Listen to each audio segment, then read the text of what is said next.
ఆవు పేడలో నీవు ఈ రోజు నుంచి నివాసం ఏర్పాటు చేసుకో.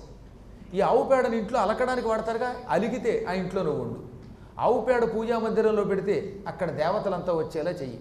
ఆవు పేడ ఈ క్యాష్ బాక్స్ దగ్గర కింద పెడితే, పూర్వం ఏం చేసేవారు తెలిసిన, ఇళ్లల్లో ఇనపెట్టెల దగ్గర ఇంత దర్భలు తీసుకొచ్చి గడ్డి చాప కింద దర్భచాప తీసుకొచ్చి ఆ దర్భలతో తయారు చేయబడిన చాపని ఇనపెట్టి దగ్గర పెట్టి దాని మీద ఆవు పేడ పెట్టేవారు. ఆవు పేడ నెలకొకసారి మారిస్తే చాలు. ఆ ఎండిపోయిన ఆవు పేడ ఈ ఇనప బీరువా కింద ఉంటే ఐశ్వర్యం అద్భుతంగా తయారవుతుంది. ఇంట్లో పిల్లలకు దుర్వ్యసనములు రావు తెలిసిన.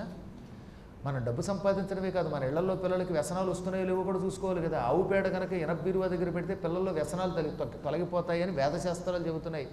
బృహస్పతి లాంటి వాళ్ళు సదాచారాల్లో ఈ విషయాన్ని చెప్పారు.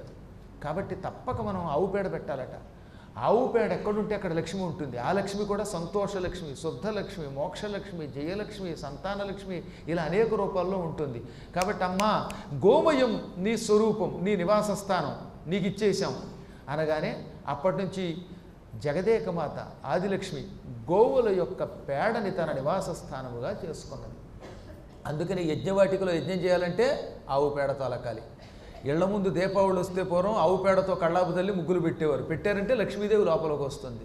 పూజా మందిరంలో దసరాల్లో ఏమని చెప్పారో తెలుసా మీకు? దేవీ భాగవతంలో ఉంది. దసరా పూజలు చేసేటప్పుడు అమ్మవారిని మీ ఇంట్లో పెట్టుకునేటప్పుడు కలశస్థాపన చేసేటప్పుడు కింద గోమయం పెట్టాలని ఉంది.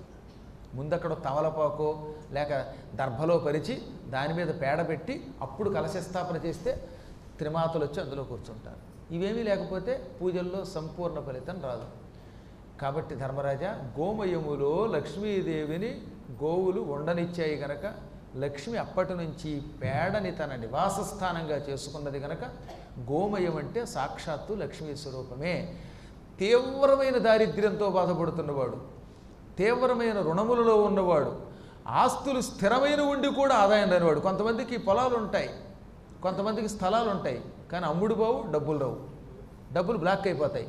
అప్పుడు ఈ ఆవు పేడ ఇంట్లో పెట్టుకుని పూజ చేస్తే వాడికి ఖచ్చితంగా సంపద వచ్చి తీరుతుంది అనగానే ధర్మరాజు చాలా సంతోషపడి ఇప్పుడు శ్రాద్ధ